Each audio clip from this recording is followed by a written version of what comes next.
Est-ce que tu connais réellement les impacts que ton TDAH a dans ton quotidien? Moi, je suis certaine que dans les 12 que j'ai envie d'explorer avec toi aujourd'hui, il y en a que tu te doutes même pas. Bienvenue dans le podcast Ambitieusement TDAH. Salut, si tu me connais pas, je m'appelle Amélie Léveillé et je suis coach et experte en comportement TDAH. Et aujourd'hui, je crois qu'on est dans l'épisode 177. Je suis peut-être un petit peu perdue, 177, 178. Et aujourd'hui, en fait, c'est un épisode que ça fait un bout de temps que je mature, que je réfléchis, parce qu'en fait, ce que j'avais envie d'explorer avec toi, c'est les petits impacts que tu as dans ton quotidien qui finissent par te donner l'impression que tu as un quotidien beaucoup plus difficile que chez les autres. Et en fait, des impacts que tu te soupçonnais même pas que tu avais. Donc, aujourd'hui, je vais explorer ces 12 choses-là avec toi. Puis la première, en fait, c'est les oublis. Oublier ta liste quand tu vas à l'épicerie, oublier les anniversaires, oublier la date de mariage. Ça fait 18 ans que je suis mariée avec mon conjoint et je te confie quelque chose. Je ne sais toujours pas avec certitude quelle est la date anniversaire de notre mariage. Je sais que c'est fin août, je sais que c'est probablement le 25, mais je doute tout le temps, est-ce que c'est le 25 ou le 26? Je m'en souviens jamais.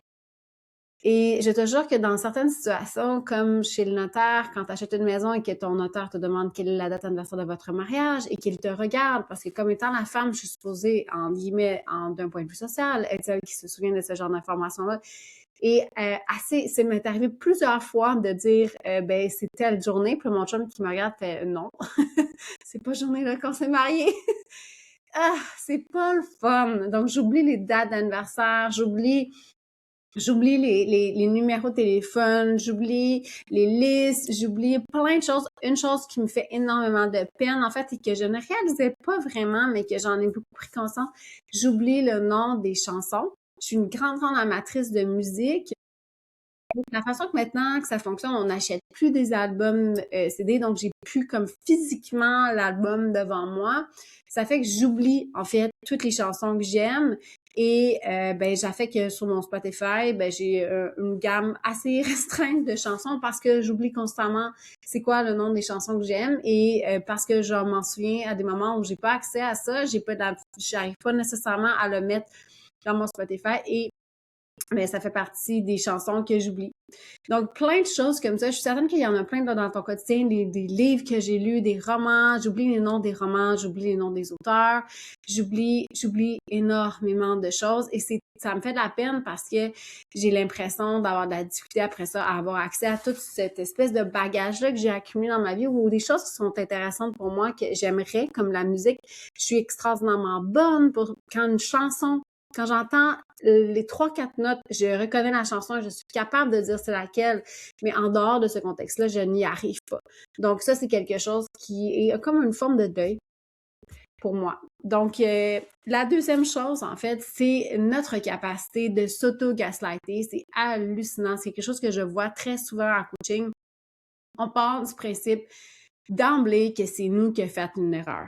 Qu'on a fait quelque chose qu'il fallait pas, qu'on a fait une erreur, qu'on a dit quelque chose qu'il fallait pas, on s'auto-gaslight, on est convaincu qu'on parle trop, on est pas convaincu qu'on prend trop de place, on est convaincu que c'est nous qui avons fait l'erreur. C'est sûr d'emblée que c'est toi qui vas penser que tu fais l'erreur. Et ça, je trouve ça super triste parce que ça fait en sorte qu'au lieu d'essayer de voir la situation comme étant potentiellement peut-être un oubli, puis qu'effectivement, il faudrait peut-être changer certaines stratégies, mais faire des erreurs, c'est humain. Ça veut pas nécessairement dire que l'autre n'est pas bien. Moi, je suis quelqu'un, comme tu peux sûrement t'en douter, qui a tendance à parler énormément. Et en quelque part, j'ai eu tendance très longtemps à me dire que c'était moi le problème, parce que quand j'étais plus jeune, j'étais amie avec des gens que ça tapait sur les nerfs, que je parlais beaucoup. Puis, tu sais quoi? Ben, j'ai trouvé un conjoint. Peut-être que si tu lui posais la question, je fais 25 ans, je suis avec lui, ben, il doit être pas si mal que ça avec le fait que je parle beaucoup parce que je pense qu'il serait pas resté avec moi. Puis ma meilleure amie est comme ça aussi. Tu sais, je pense qu'elle m'écoute beaucoup. J'ai une grande capacité d'écoute, puis j'ai une grande capacité à parler aussi. Donc, je pense que c'est quelque chose qui peut être apprécié quand tu es avec les personnes avec qui sont capables de voir ça chez toi. Donc, mais en fait, je trouve que je pars tellement tout le temps du principe que c'est moi qui ai fait une erreur, que c'est moi qui est pas correct, que c'est moi qui s'est trompé, que c'est moi, que je t'inviterais à juste considérer que tu es en train de te gaslighter puis que c'est probablement pas la meilleure des stratégies pour avoir une bonne estime de toi puis une bonne confiance en toi, mais c'est quelque chose qu'on fait de façon inconsciente. Donc, je t'inviterais peut-être à juste à essayer de prendre un peu de recul et à te demander, est-ce que c'est vraiment vrai ce que je suis en train de penser de moi? Est-ce que c'est vraiment vrai ce que je me reproche à moi-même? Donc, la troisième chose que je trouve vraiment tough, c'est les projets pas finis. Donc, quand je me promène dans ma maison, il y en a beaucoup moins qu'avant, mais il y en a encore beaucoup trop à mon goût. Les pots de peinture qui sont restés dans mon garde-robe, la chaise en macramé que je sais pas quoi faire avec, mais que je garde au cas où que peut-être qu'un jour je vais pouvoir l'installer, les livres romans que je garde au cas où qu'un jour j'ai envie de relire, tous les petits projets qui semblent tellement des bonnes idées que je sais qu'un jour peut-être j'aurai envie de les faire, poser les cadres. Poser les cadres! J'ai fait repeindre le deuxième étage en haut. J'ai une maison à 2 étages, j'ai fait repeindre le deuxième étage. Et là, j'ai plein de cadres qui traînent et je sais pas comment les réinstaller. Et je n'ai jamais vraiment envie de les réinstaller, mais j'aimerais vraiment ça de les réinstaller, mais ça traîne les millions de petits projets comme ça, les bonnes petites idées que tu as eues, que tu voudrais donc faire, que tu vois le résultat, mais que tu n'arrives pas à faire. Si tu savais à quel point ça me pourrit la vie, ça alourdit mon existence. Donc, c'est quelque chose que je n'avais pas réalisé en fait qui était relié au TDAH. C'est cette besoin-là de faire des petits projets comme ça, mais de la difficulté à initier l'action, la difficulté à compléter l'action et la difficulté à aussi laisser aller quand le projet n'est plus au goût du jour, quand c'est plus quelque chose que tu as envie de faire, de les laisser aller, c'est vraiment, vraiment difficile. Donc, on a tendance à les accumuler, ça encombre ton quotidien, ça encombre ton environnement. Et ça, c'est quelque chose que je trouve vraiment, vraiment difficile à avoir dans mon quotidien. Donc, la numéro 4, en fait, c'est la grande difficulté que j'ai de reconnaître mes limites. Donc, j'ai de la difficulté à être capable d'anticiper si demain, après-demain, dans une semaine, je vais avoir encore envie de faire ce que je suis en train de prendre comme engagement.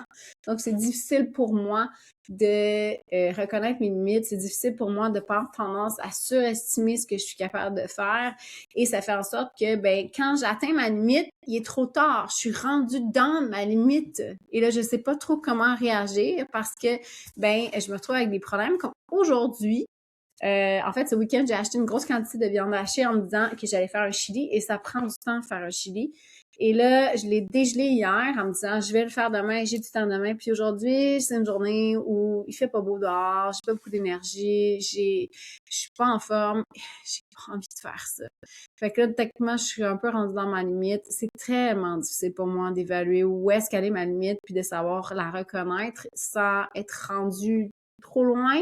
Donc, c'est quelque chose que je n'avais pas réalisé, en fait, qui était difficile. C'est probablement relié au fait qu'on a de la difficulté à ressentir les choses à l'intérieur. On est hyper sensible de ce qui vient de l'extérieur, mais en dedans, c'est difficile à ressentir, mais aussi, c'est difficile d'avoir une bonne notion du temps. C'est difficile d'avoir en main, en fait, toutes les informations que tu as besoin pour prendre une bonne décision. Mais la réalité aussi, c'est que tu es excité par l'idée. Moi, en fin de semaine, quand j'ai décidé que j'allais faire du chili, j'étais excitée. J'adore ça, ce chili-là. Donc, j'ai vraiment envie d'en faire, mais j'ai de la misère à évaluer la charge de travail que ça représente.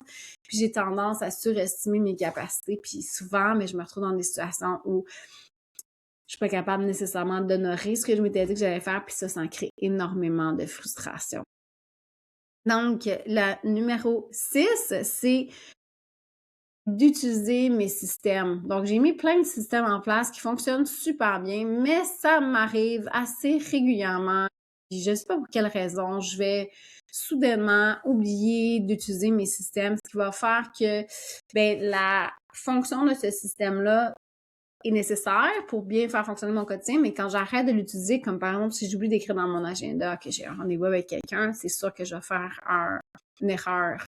Je vais l'oublier ou je vais booker quelqu'un à la place ou Donc, quand j'arrête d'utiliser mes systèmes, parce que ça finit par arriver que j'arrête parce qu'ils sont moins intéressants, sont moins excitants, ça me demande un effort, j'ai pas le goût, je me fais croire que demain je vais le faire. Ça vient aussi avec le gaslighting, hein, se faire croire que demain je vais faire ça, demain j'ai plus d'énergie, demain j'ai plus le goût, plus tard, tantôt. peu importe. En fait, ce que je réalise, c'est que j'oublie d'utiliser mes systèmes et quand j'oublie d'utiliser mes systèmes, ben éventuellement, ça finit par s'écrouler, puis pas bien fonctionner, puis revenir avec les conséquences que j'aimais pas avoir avant. Et ça donne une espèce de sensation de recommencer sans arrêt. Mais quand tu travailles ta capacité à continuer à faire les choses, même quand ça tombe un petit peu, c'est plus facile après de réutiliser tes systèmes. Quand tes systèmes sont bien clairs, puis c'est un petit peu plus... c'est un peu mieux défini ce que tu veux faire, ça te permet plus facilement de récupérer l'utilisation de ton système puis de faire en sorte que les impacts et les dommages d'avoir arrêté d'utiliser ton système vont être beaucoup moins grands que si tu avais complètement arrêté d'utiliser le système parce que tu es convaincu qu'encore une fois, c'est pas le bon. Donc, il n'en existe pas de bon système d'un point de vue TDAH. Il y a le système qui va fonctionner pour toi la plupart du temps. Ça, c'est important de garder en tête que c'est la plupart du temps, c'est impossible qu'un système fonctionne à 100%. Donc, ça va t'arriver d'oublier ta liste quand tu vas à l'épicerie. Tu fais de ton mieux.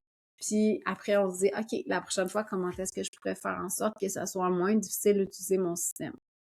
Donc, mais ça va t'arriver. Donc, c'est ça, en fait, que je veux dire aujourd'hui, là. Je n'ai pas envie de faire nécessairement un épisode où je te donne des solutions. Ce que je veux dire, c'est toutes ces choses-là vont t'arriver.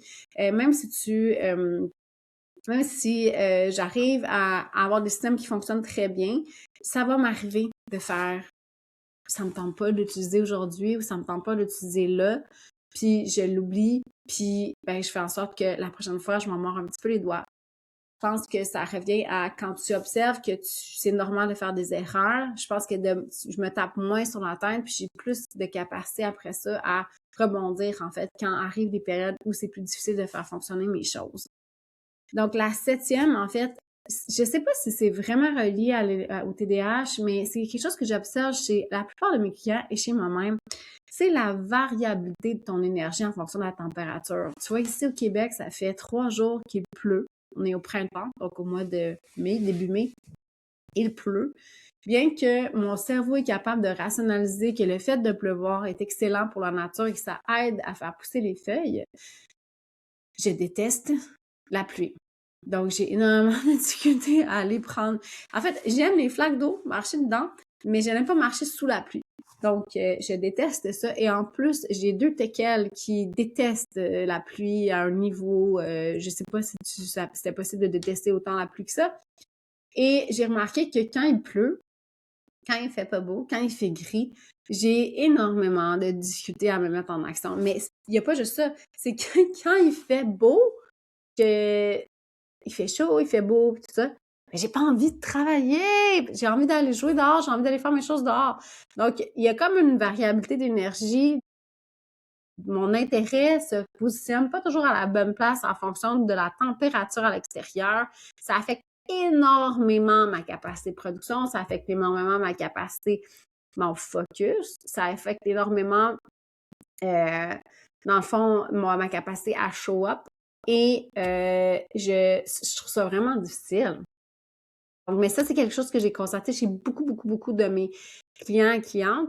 Fait que, tu sais, peut-être que d'observer, est-ce que toi, tu as tendance à remarquer que quand il fait moins beau, c'est plus difficile de fonctionner, t'es moins motivé, t'as moins le goût, t'as plus tendance à être dans l'indécision, dans l'apathie. Donc, je sais pas s'il y a un lien en tant que tel, je pense pas que la littérature s'est penchée sur le sujet, mais moi, c'est quelque chose que j'ai observé dans ma pratique.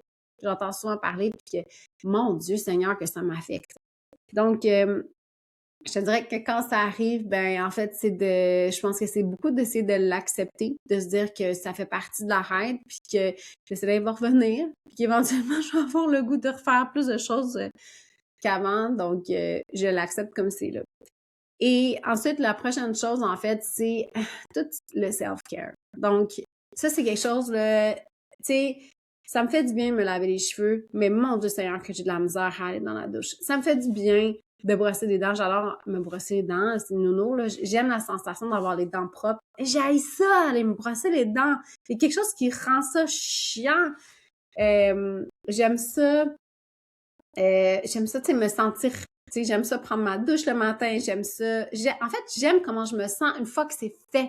OK? Donc, quand j'ai pris ma douche, quand je me suis mis mon antitorfique, quand j'ai mis du parfum, quand je me suis coiffé les cheveux, j'aime comment je me sens.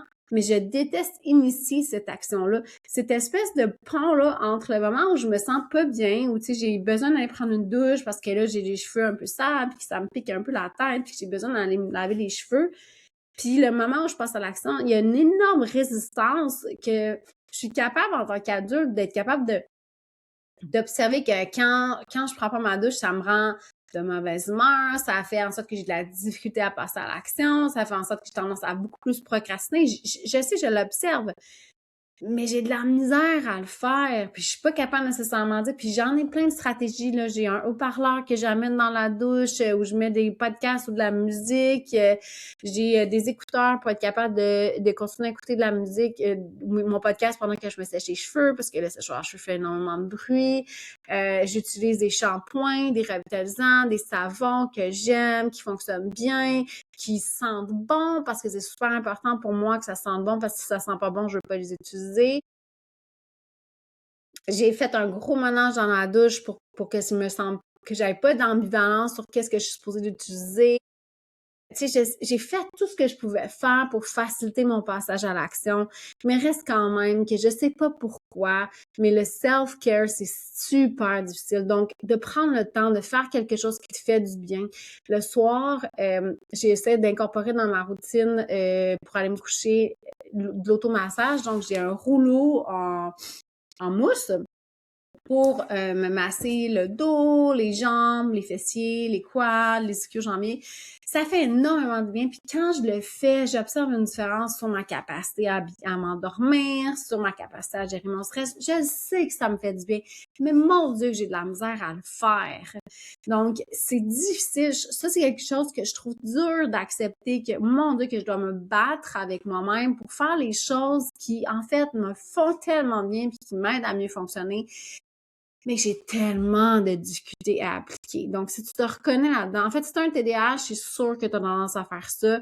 Je te dis pas que c'est nécessairement par rapport à la douche, mais c'est sûr, c'est reconnu dans le fond. Chez les TDAH, on a de la difficulté à faire les choses qui sont bonnes pour notre hygiène, donc brosser nos dents, prendre notre douche, s'alimenter, juste manger suffisamment, boire suffisamment, prioriser ton sommeil. C'est des choses qui sont difficiles, on le sait, je sais que tu le sais, là, OK? Je sais que tu sais que c'est ça que c'est bon pour toi, mais il y a une résistance à faire ces choses-là, puis des fois, là, je trouve ça insupportable, cet aspect-là du TDAH. Donc, que ce soit aussi difficile de prendre soin de moi, malgré le fait que je sais à quel point ça me fait du bien, malgré le fait que je sais l'importance que ça a sur le long terme, malgré le fait de tout ça, des fois, je trouve ça épuisant de voir à quel point prendre soin de moi est quelque chose de fatigant et difficile et compliqué à appliquer. Donc, la 9e chose, l'indécision constante. Je suis constamment indécise dans le fait de prendre une décision. C'est drôle parce que pour les gens de l'extérieur, donc ceux qui sont pas dans ma tête, OK? Puis il y a personne en part moment qui est dans ma tête. Donc pour mon conjoint, mes parents, mes amis, j'ai l'air de quelqu'un qui prend des décisions rapidement, puis qui est un peu, même qui a tendance à être extrêmement impulsif dans cette décision. Mais dans la réalité, c'est parce que tu sais pas ce qui se passe dans ma tête. Je te donne un exemple. Ça fait au moins 2 ans que j'ai entendu parler d'une chaise qui a eu un peu marketé sur TikTok comme une chaise TDAH. Donc, c'est une espèce de banc où en dessous, il y a comme un deuxième étage où tu peux venir mettre tes jambes, puis ça te permet de varier beaucoup, beaucoup tes postures assises, OK? Et ça fait, je pense, au moins 2 ans. Je te jure, ça fait 2 ans que je la regarde, que je vais sur le magasin, que je regarde, et que je n'arrive pas à me convaincre soit de laisser faire, soit de l'acheter. Donc, ça fait 2 ans que ça niaise, puis que j'arrive pas à prendre une décision, puis que j'arrive pas à prendre cette décision-là, puis c'est difficile pour moi, cette ambivalence-là. La même chose avec mes vêtements. Je déteste magasiner mes vêtements, vraiment, là, parce que c'est difficile pour moi de prendre des décisions, parce que j'ai tendance à me sentir rapidement dépassée par la situation. Je vais avoir tendance à ouvrir un site web d'un magasin où j'ai envie d'aller acheter des vêtements 20 fois, 30 fois, 50 fois pendant des mois à être incapable de prendre une décision, puis je vais prendre la décision à la dernière minute. ou je vais laisser traîner la situation puis je vais trouver des façons de me débrouiller autrement. Ce qui fait que j'ai tendance à avoir l'impression d'être tout le temps en retard. Cette chose-là, en fait, ça s'applique aussi à, je sais pas pour toi, mais moi, là, j'ai besoin d'avoir une tuque d'hiver quand il y a de la neige dehors. J'ai beau le savoir que j'ai besoin d'avoir une tuque pour l'hiver, parce que j'habite au Québec puis que l'hiver, il fait froid. Mais en réalité, j'ai beau le savoir à partir de août, septembre, octobre. J'ai beau savoir ça. Dans la réalité, je vais concrètement passer à l'action quand il va être, entre guillemets, trop tard. Puis en fait, actuellement, en plus, ce que je trouve très difficile, c'est que je sais pas pourquoi, mais les gens se sont mis à acheter les choses très tôt. Quand tu vas magasiner en juillet, tu as déjà les manteaux d'hiver dans certains magasins. Septembre, juillet ou septembre, c'est déjà sorti les manteaux d'hiver. Et là, quand moi, j'arrive pour acheter le mien, il reste plus rien. Ou il reste plus de tuque, ou il reste plus de mitaines, ou reste très peu de stock parce que tout le monde les a achetés en avance. Alors que moi, je suis pas capable d'acheter des choses en avance. J'achète quand j'en ai besoin. Donc, quand j'en ai eu besoin hier. Fait que ce que ça fait, c'est que j'ai cette sensation-là de je sais que j'ai à le faire. J'y pense sans arrêt. J'ai besoin de prendre une décision par rapport à ça, mais j'y arrive pas, puis j'attends tout le temps à la dernière minute. Puis ça, cette chose-là, c'est extrêmement difficile à gérer.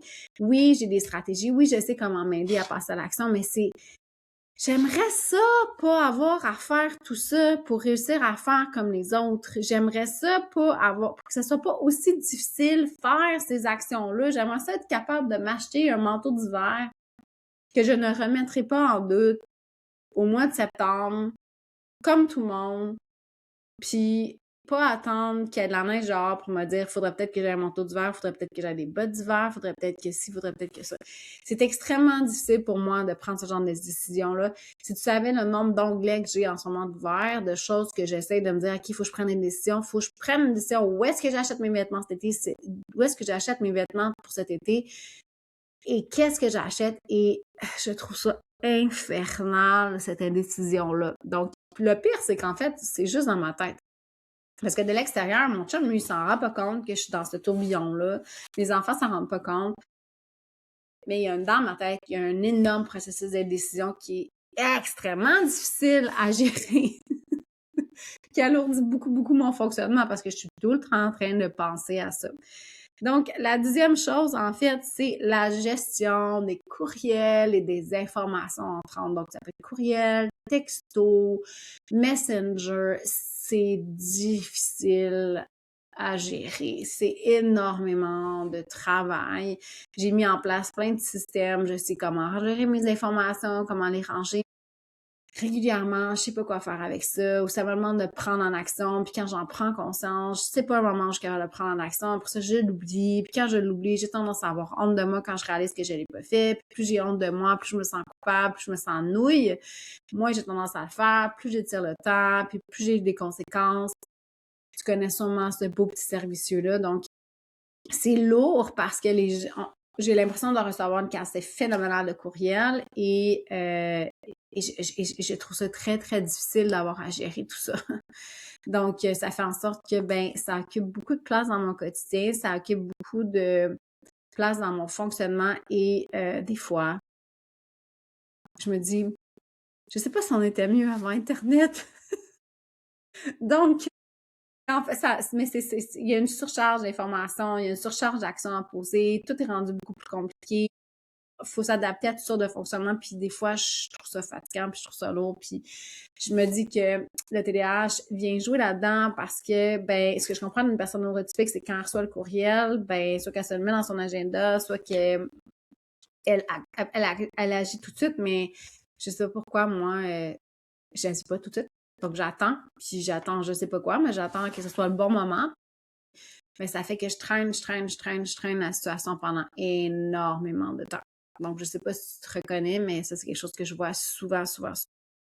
Ensuite, perte de la notion du temps. Donc, on ne perçoit pas bien le passage du temps, les TDAH, on le comprend. Je comprends que tu comprends ce que c'est, mais c'est la perte de notion du temps. Je me perds dans les choses que je fais, je me perds dans ce besoin-là, en fait, d'en avoir fait assez. Donc, quand quelque chose m'intéresse beaucoup, quand j'aime quelque chose, j'ai envie de le faire. souvent, je réalise pas que, ben, il y a d'autres choses qui doivent être faites dans la journée. Donc, mettons, je sais pas moi, prendre ma douche ou préparer le repas ou aller me coucher ou faire des choses qui sont bonnes pour moi. Mais c'est tellement le fun de me perdre là-dedans. Fait que je perds la notion du temps, je perds aussi cette sensation-là quand c'est des choses que je trouve moins agréables. J'ai l'impression que ça revient trop souvent. Ça prend beaucoup d'espace dans mon fonctionnement. Puis, je trouve ça très difficile. Donc, je perds cette notion-là du temps. En fait, j'en ai pas de notion du temps. Surtout quand je fais quelque chose que j'aime, je perds complètement en contact avec le temps. Puis, c'est difficile après ça de réaliser que ben, ça a eu des impacts, puis que je suis pas nécessairement toujours confortable avec ces conséquences-là. Puis ça fait en sorte que, ben, j'ai la misère à avoir l'impression d'avoir complété les choses parce que dans le fond, je m'investis tellement dans quelque chose que ça finit par faire en sorte que je perds complètement la notion du temps. Puis je me réveille, ben, je réalise que le temps s'est écoulé, il est 4 heures plus tard, puis je me dis oh, j'avais oublié ça, ou oh, je suis en retard pour ça, ou oh. Puis l'autre fois, ça m'est arrivé. J'étais en train de créer le document pour la planification mensuelle, puis j'avais un rendez-vous pour un cours de pilates à 10 heures, puis j'ai complètement perdu la notion du temps, puis je sais pas comment ça se fait, mais miraculeusement, je m'en suis rendu compte assez tôt pour être capable de me prendre en courant. Mais ça m'arrive moins maintenant parce que j'en suis plus consciente, puis je fais plus attention, mais je me perds tellement dans ça, je me perds dans le temps que je suis en train de faire quelque chose et ben, ça a des conséquences. C'est pas toujours le fun. Donc, la dernière, en fait, la 12e, c'est quelque chose qui me frustre quand même assez considérablement, c'est d'avoir les meilleures idées du monde au moins bon moment. Dans la douche, dans mon lit à 2 heures du matin, dans la voiture, à des moments où c'est très, très difficile de noter cette information-là. Et c'est les meilleures idées du monde, ça règle le problème, j'ai une énorme créativité, ça fonctionne bien, je suis capable de répondre aux courriels que j'ai besoin de répondre, ou je suis capable de créer l'épisode de podcast que j'ai envie de créer, mais j'ai rien pour capter cette information-là et c'est sûr que je vais l'oublier. Puis ce qui est le plus frustrant dans tout ça, c'est que je le sais que j'ai eu une bonne idée. Donc, je me souviens que j'ai eu une bonne idée, mais je ne me souviens pas de l'idée. Fait que ça laisse comme une sensation de frustration, là, de dire, je l'avais trouvé la réponse, je sais comment faire, mais je ne me souviens plus comment le faire. Je sais que j'ai trouvé comment le faire, mais je me souviens plus comment le faire.